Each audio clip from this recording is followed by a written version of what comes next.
Hello and welcome to another edition of the Post-Council Meeting News Conference. We do this every time after the council has a regular meeting, and the council did meet the other night on Tuesday, June 28th. So we're going to recap that meeting. We've got Mike Warren from Hub City Times, and he'll be asking me questions, and we'll be covering the discussion and the actions that were taken by the council. So Mike, take it away. All right. Thanks, Steve. Good to be here.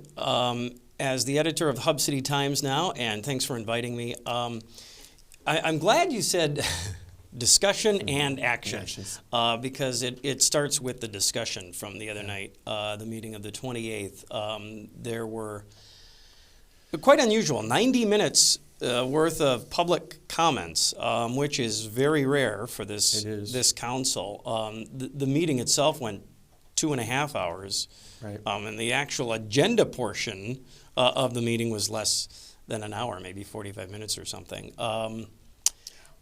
So let's start at the beginning where, most of the attention was focused. Public comment period, it's the first part of every meeting where people get time to speak to the council and the mayor and the city administrator.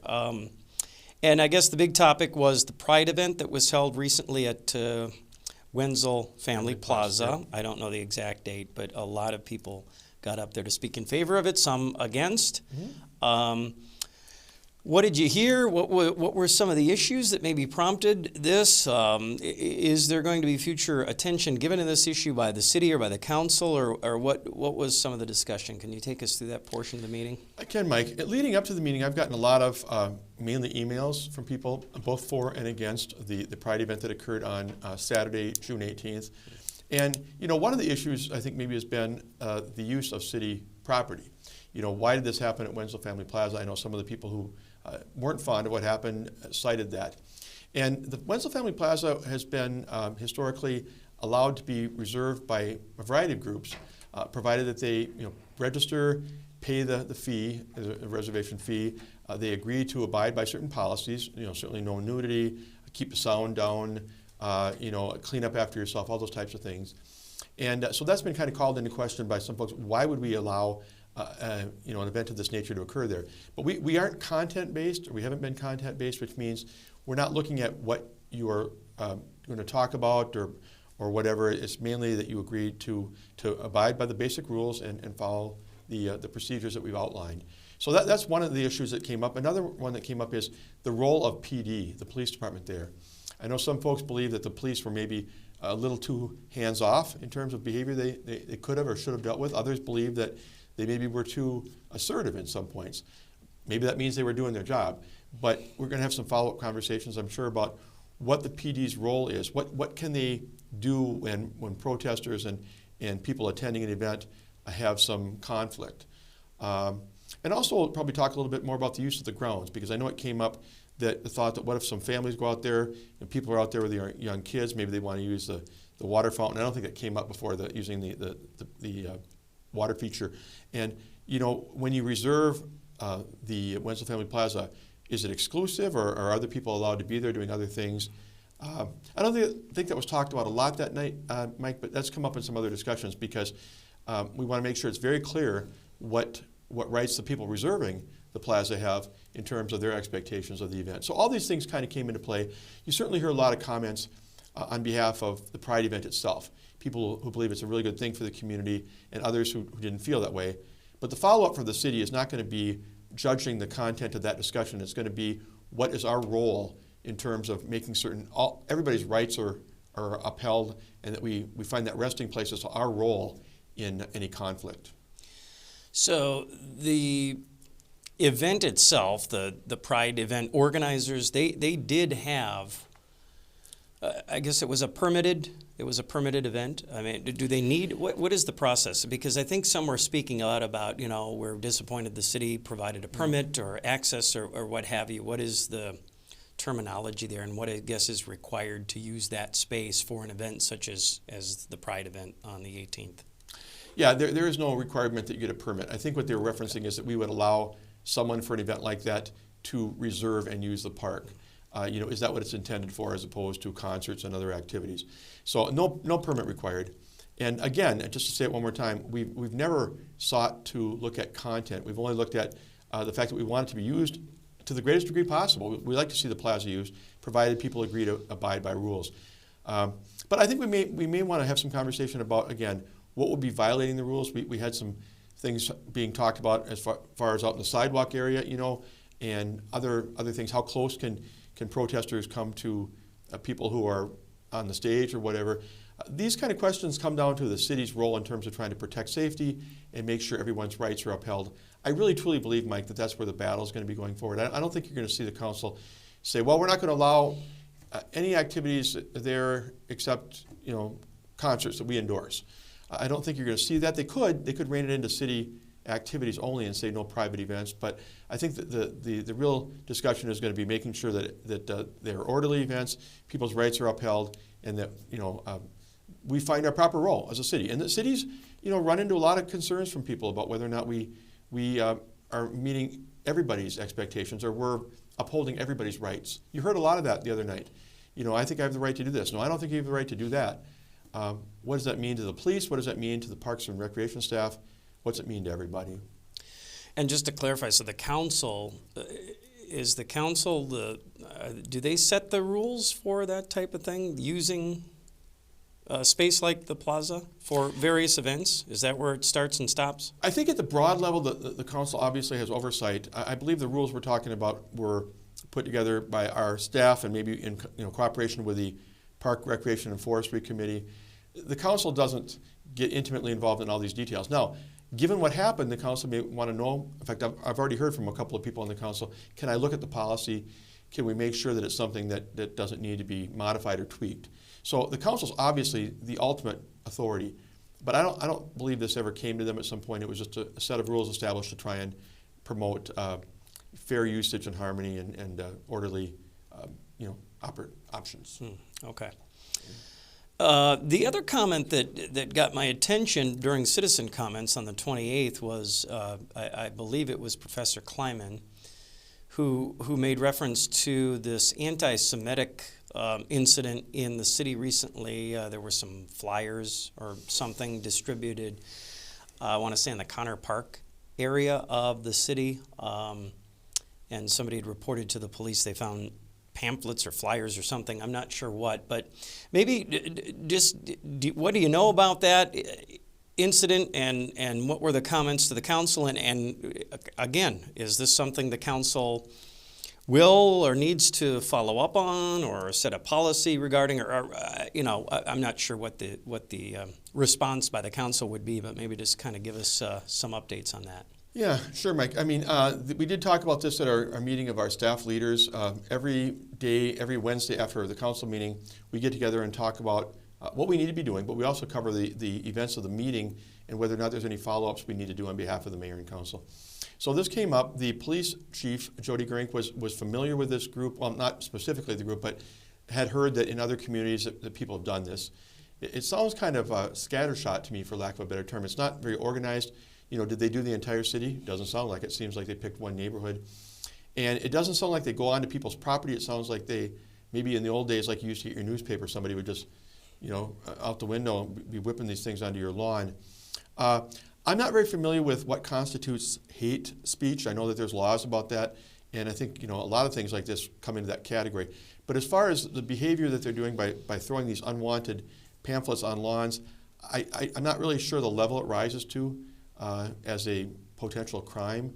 So that's something we'll need to look at. It may not, despite how inappropriate and wrong it is. I think most of us would agree to put out this kind of information to people.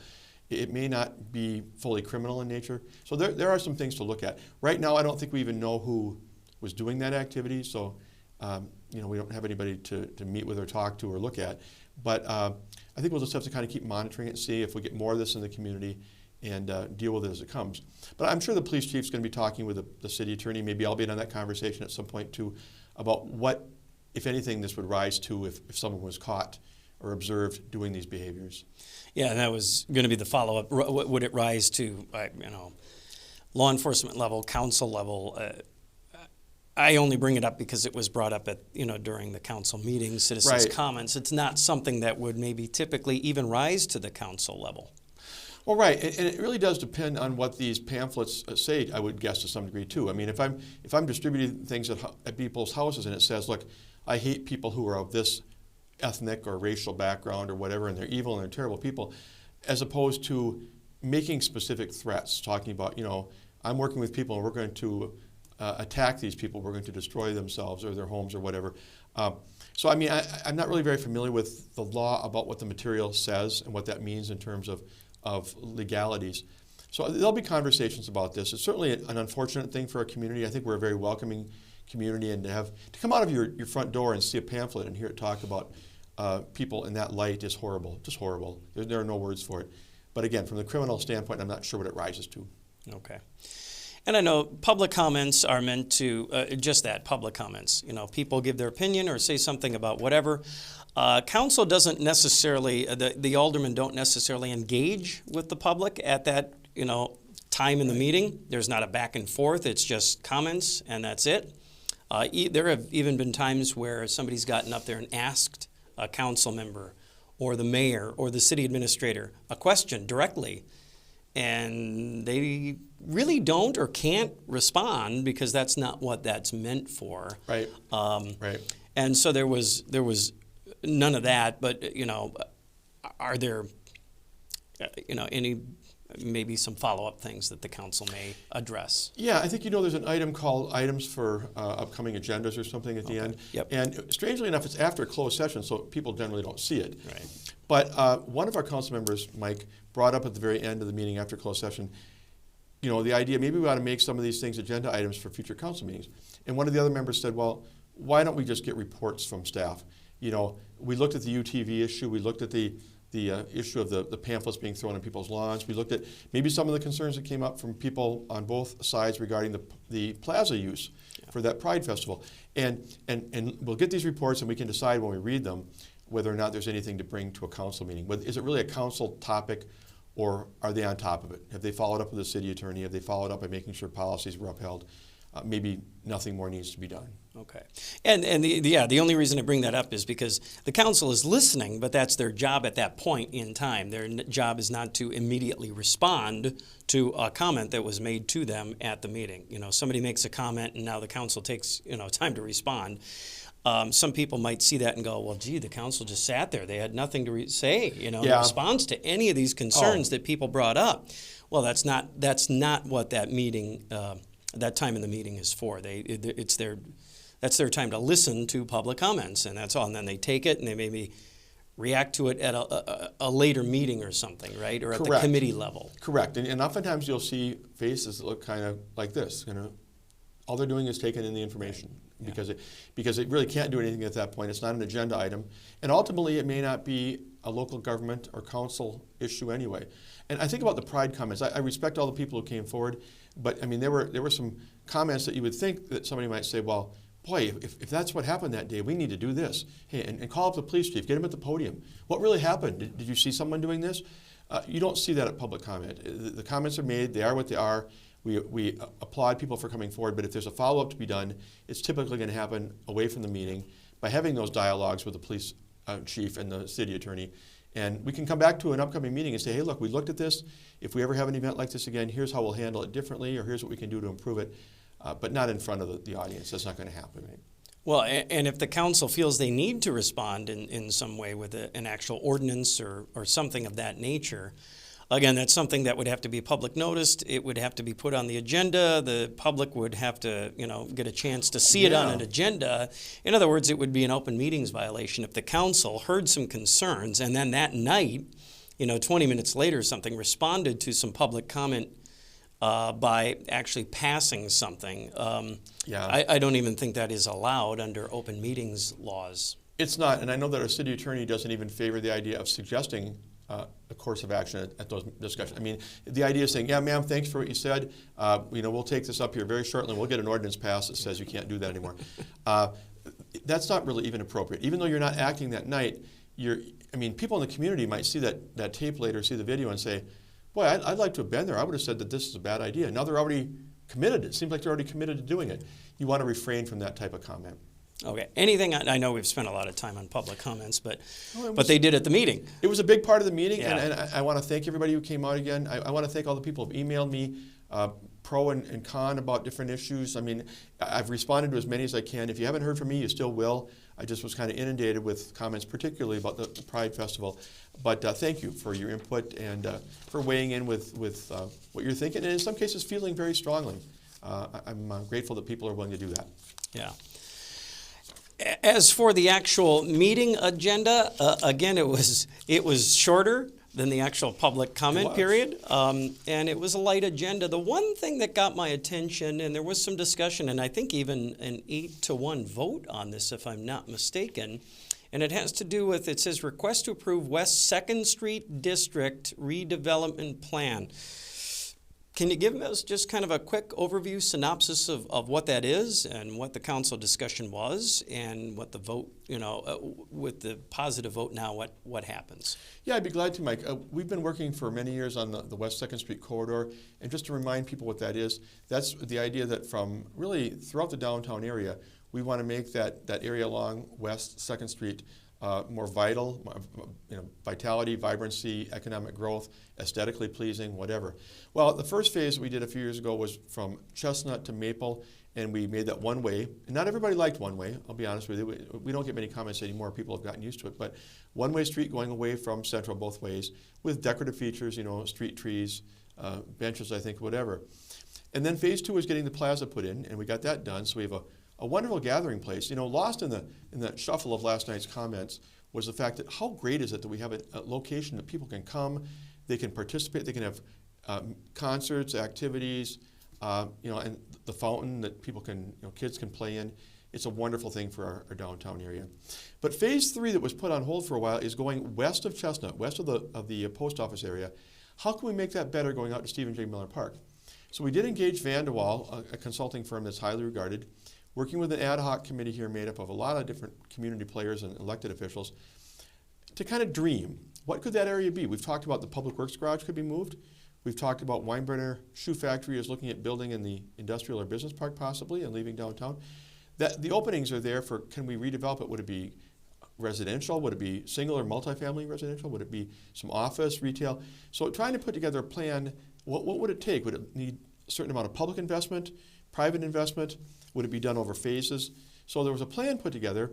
It's been presented many times now. Economic Development Board, Plan Commission, CDA, Council previously, others have seen it, and people are gravitating to it. So what we were asking Council to do on June 28th, Mike, was to approve the plan. Now, approve is one of those words that I know, okay, if you're on the Council, you're thinking, what am I signing up for? If you call me the next week and say, well, you approved this plan, so you have to borrow $2 million tomorrow to do this. But what they signed on to is the concept. This is what we want to work toward. Implementation is still to be worked out. It might be multi-phase. Council may endorse or not endorse certain parts of it ultimately in terms of public expenditures. But the group as a whole said, we like this. We think it's been done well. It's involved a lot of community players, downtown business community. This is the overall plan that we want to work toward in the coming years to make the northwest part, as I call it, of downtown Marshfield a better place. Yeah, and you mentioned CDA, and I believe doesn't it actually have to go back to CDA now for final approval? It's their plan, isn't it? I'm not sure who's planning. Yeah, they're intimately involved in it. Both Council and CDA need to sign off, and CDA really hasn't been in this role before. We have a great CDA, and Mary James Mork is an outstanding executive director, but they have a lot of statutory roles and authority. Typically, they haven't gone into some of the waters here. They've spent a lot of their effort and very well on the senior care facilities of Parkview and Cedar Rail. And more recently, they've been getting into overall community development. And CDAs by state law have a lot of power, a lot of authority. There are things they have to sign off on and be involved in. So they've been a part of this. They've had questions. The whole idea of blight determination has come up. You've probably heard this.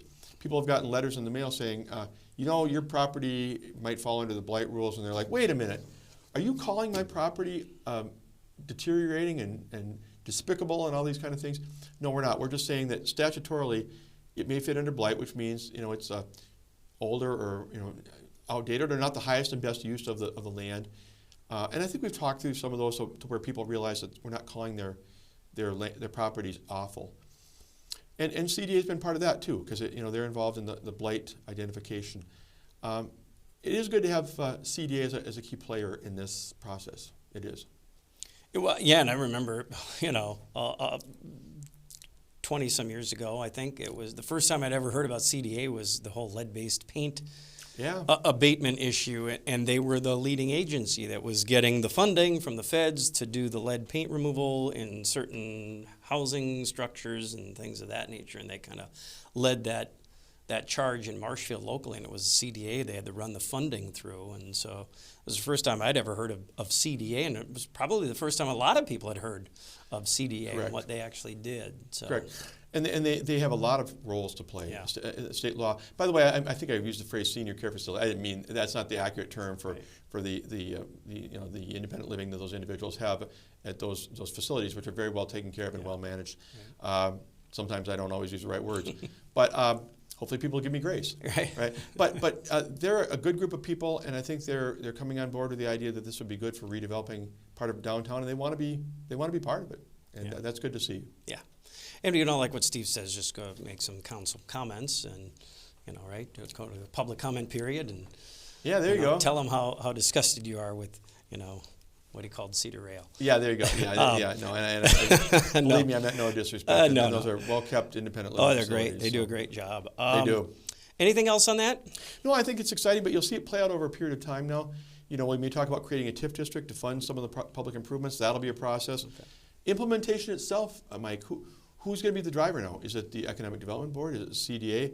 Is it the new Development Services Director that we hopefully can hire soon? Who's going to be leading the charge? Vanderwall is willing to, as a consultant, be providing some assistance too. So that all needs to be worked out yet. Okay. Well, speaking of Development Services Director, the council talked about that on the 28th too, and it looks like the city will be recruiting for some professional help to find a replacement for Josh Miller, correct? Correct, who actually left service with the city in the middle of March. So it's been a while. We've had trouble filling positions. I don't think you and I have talked a lot about it lately, but I've talked about it on some of these programs, Mike. And at first I thought it was just us. You take it personally. You say, well, why can't we attract candidates for some of these positions? Well, I've been talking to other HR professionals, and at my conference I went to recently down in Lake Geneva, I talked to others. Everyone's having a hard time recruiting, and not just for certain levels of your organization, but all levels. The top level, the mid-level, the lower level of your organization, everybody's having a hard time finding workers. And one of ours has been with Development Services. We've posted twice now. The first time we posted, we got, I think, 22 applicants. We interviewed 4. One of them the team was very excited about, someone from out of state, but ultimately she decided not to take it for personal reasons. And the team felt that the other 3 were good individuals with some skills, but they really didn't rise to the level of being what we're looking for. So then we reposted again, and we added some new locations to post it to, some new websites, some new avenues. And that time we got absolutely 0. In 3.5 weeks, I believe it was, we got no more applicants. So kind of look at the drawing board and say, what do we do now? So when I was down at my conference in Lake Geneva, I talked to a representative from GovHR. They are a full-service and highly regarded firm that does executive recruiting exclusively for local government, really. And they find finance directors and HR directors and people of that nature. So they walked through the scenarios with me. After that, I talked to them on the phone. Here are the different levels of service we can provide. And one of them, the 2 I brought to the council the other night, Mike, were the top level, $23,500 to do everything. They'd be leading the process, coordinating the interviews, doing background checks, the whole thing. The other one that they were recommending for us might be the lower level, which is $6,000. That's where we really are buying their contacts. We're buying their resources. They have a lot of great ways that they advertise. They have a lot of people they know that are looking for jobs quietly. They call them passive job seekers. In other words, they're interested, but they're not out there putting their resume but they've talked to these recruiters. The recruiters know what they might be looking for. If it comes up, give me a call. So they really believe by going that lower level route that we'll be able to get from them maybe a handful of candidates that we'd be interested in that we're not getting now. So the council was agreeable to that. They voted to allow me to contract with GovHR. I'll be doing that here shortly, and we'll be getting their services. We have a new HR director starting on July 5th. Her name is Sarah, And I think GovHR thought with that happening, we can probably handle some of the procedural things in-house. So I'm excited about that. I'm hoping we'll get some new applicants. We have not had a leader for the economic development and planning and building inspection part of our city. We have good people, and Pat Kilty in his role with building inspection, Steve Wiley with planning, but we need a leader, and hopefully this will produce some good candidates. Okay. Anything else on that? That's it. Okay. We'll keep trucking along, but we know it's a hard road these days. There are not a lot of people out there looking the way it may have been in the past. There were a series of resolutions, I think, in terms of, what do I want to say, borrowing? Correct. That the council dealt with at the meeting on the 28th. Maybe just kind of highlight, those and talk about what they were all about. There were maybe 5, 6, 7 of them. I can't remember the number. Quite a few borrowing resolutions that the council dealt with. Yeah, and it's kind of confusing. When you look at the agenda, it's like, oh my gosh, this is a really full agenda. They're on page 3 already, and they haven't really gotten very far. But a lot of that is, like you said, a series of resolutions for borrowing. That's because when you borrow money in the bond market, you have to break it out. This much is for streets, this much is for parks, this much is for fire department equipment or whatever. The lion's share is always, and again it is this year, for streets. We're looking at borrowing $4.2 million, Mike, and that's about par for the course for us. We normally borrow near $4 million a year, give or take. But again, a lot of it is in street work. I think you'll see 3.665 in one of those resolutions, and that is street improvement projects. Right. So you do the math, and you're looking at probably 80% of the borrowing, maybe more than 80%, is for major street work. But there's also some money in there for some community development projects, fire department projects, some for the UW campus that we are own with the county, and we go in together on some funding for projects. These all got approved. It's the first step to do these authorizing resolutions, and they give us a timeline. By early August, if everything gets approved, we'll be borrowing the money. The real issue here is the interest rates. I think you're probably following, as I am, what's going on. Inflation is up, and so are the borrowing rates, and we'd like to have the lowest interest rate possible. I think we borrowed money, was it last year maybe? We borrowed it at like 1.3% or something. That will not be happening here. We're hoping to get a lot of bidders, and we're hoping to get the best rate possible, but the world is really changing. Yeah, and fast. And very fast. Yeah. So the total was almost 4.3. Yeah, almost 4.3 million for all Okay. the different things, and but again, we had to break them out because legally they have to be parceled. And again, almost 7 million for streets, and that is for this. Is that for this year? Yeah, that is for what's being done this year? We're borrowing for things we're already doing, and I know that that doesn't really happen in the real world necessarily. Hey, honey, we've just built an addition to our house. Can we borrow for the money to do it? Yeah. But we've authorized it. We knew we were going to do it, and now we've got a better hand on the expense. We're borrowing to replenish in many cases. Are there? Do you know offhand what's the big one? Is there a big or a major street improvement project this year? Yeah, East 17th over by the fairgrounds is the biggest project. Yep. But again, every year we do close to $2 million in what we call mill and overlay, where we grind up the existing surface, relay it down with another 2 inches of asphalt.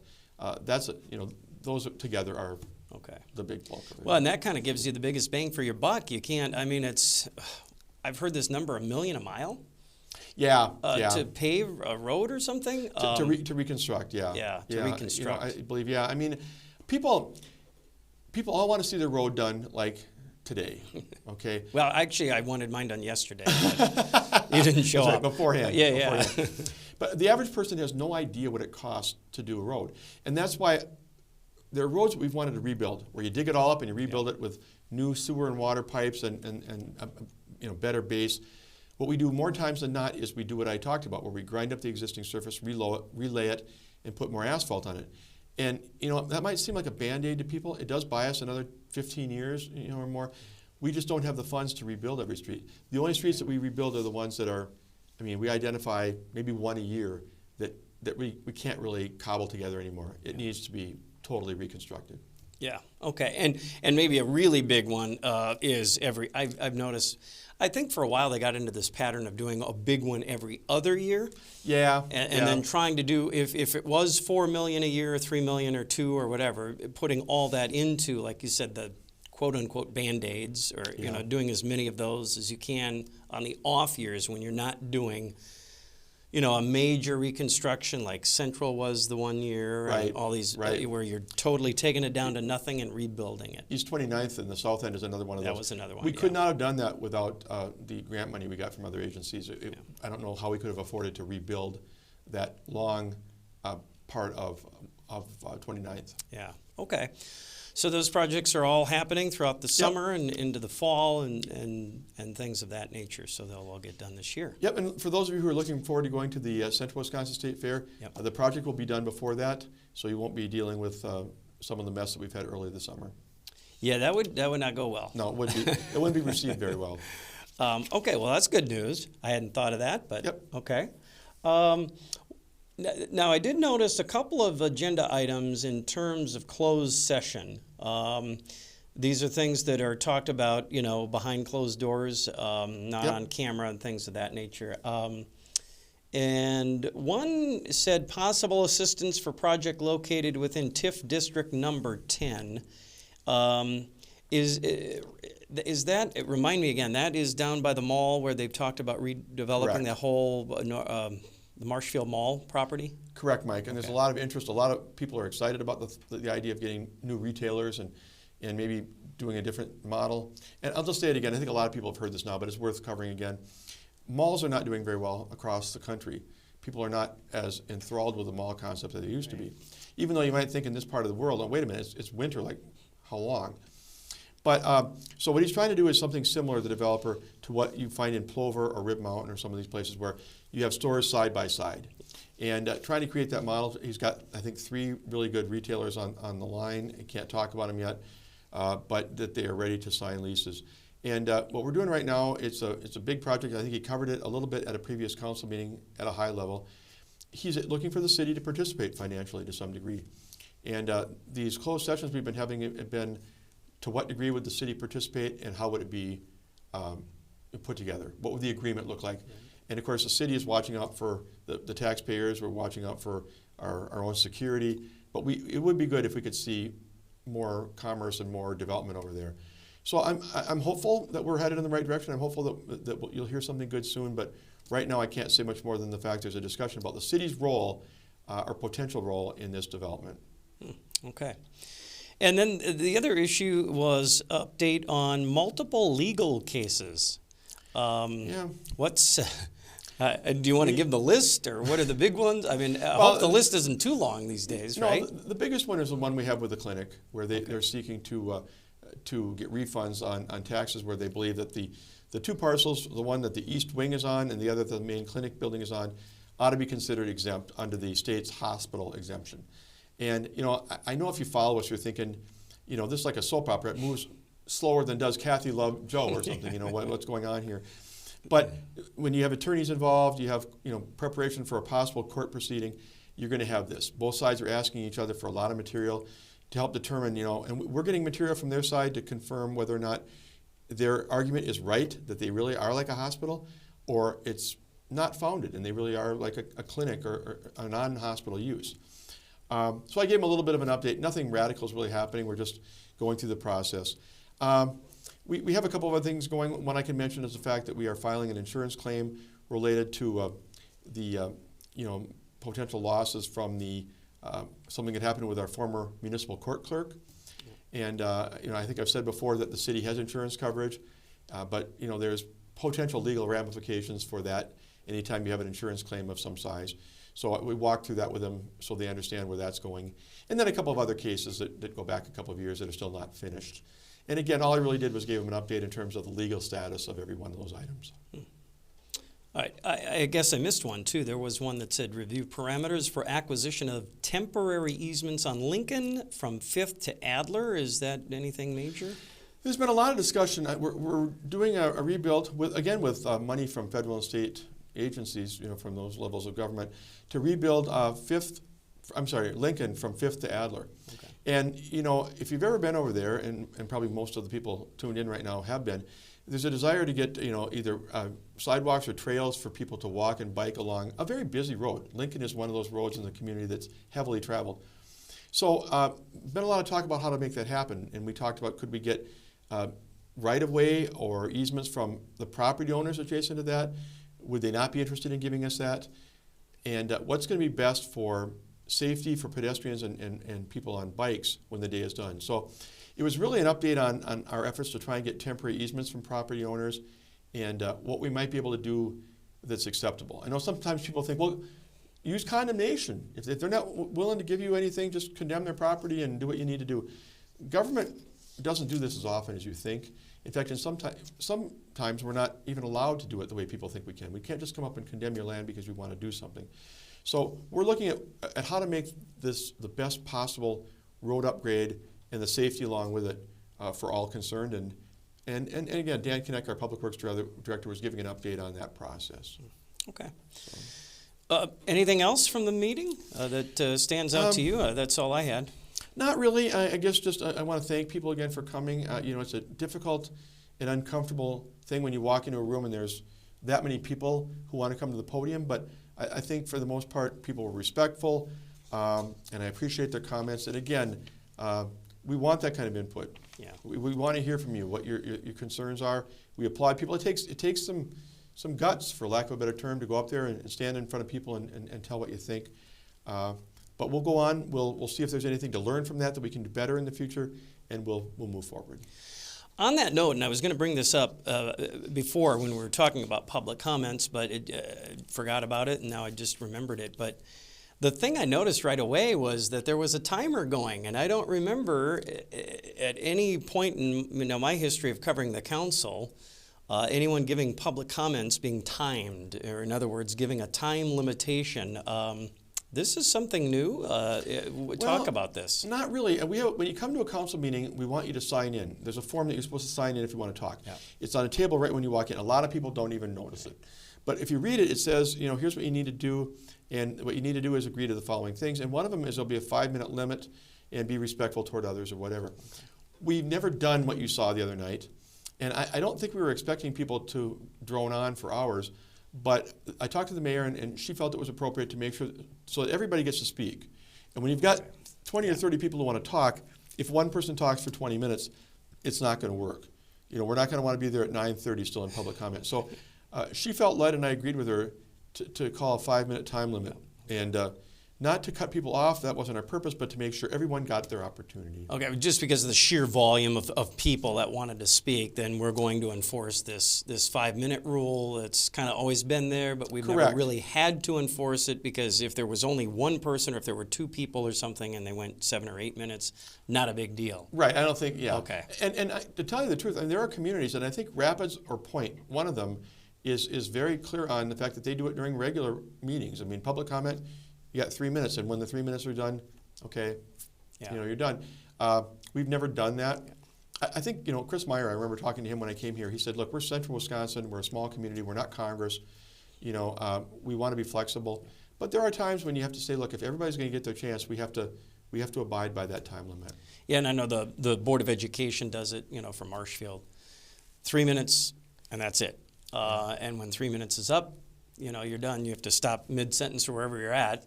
And that's it, and you're cut off, and that's what it is. That's the rule. So. And the mayor took to the gavel the other night, and the person didn't stop right away. And I think it's awkward when somebody is in the middle of a thought. Right. Yeah. And you know, ideally, you want to let them get through that thought, and then if you see that they're not looking to stop, then I think she said, "Look, we can't do this. We need to keep moving." So it's not a hard and fast rule, it's just kind of a general guideline, but again, when there's 20 or 30 people, then yeah, we're going to enforce 5 minutes, because like you said, otherwise we're going to be here all night, and nobody wants to be there all night. Correct. But you know, you might see some talk about doing that regularly now. I know back in the days when we had some issues going on with the former police chief and the former mayor, and we had a lot of public comment back in those days, and there were people that were pushing the envelope. Yeah. That we're talking more like even maybe 8 to 10 minutes, and we didn't do anything about it. But you might see somebody say, "Hey, that worked well last night. Let's have that in the future to keep the meetings moving." I don't know. We'll find out. Okay. Speaking of time, I think we've gone on long enough, Oh. and I think our timer went off, so We're done. that's all I've got. So thanks for the opportunity. Appreciate it. Thanks, Mike. I really appreciate you being here. Mike Warren on behalf of Hub City Times. I thank you all for tuning in and just really getting caught up on what's going on. And if you've been a regular viewer of this program, I especially thank you for keeping up to date on what's happening at the city. So on behalf of Mike Warren and everybody here at the studio, thanks for tuning in. We'll see you next time on the post-council meeting news conference. This is Steve Barg saying have a great day.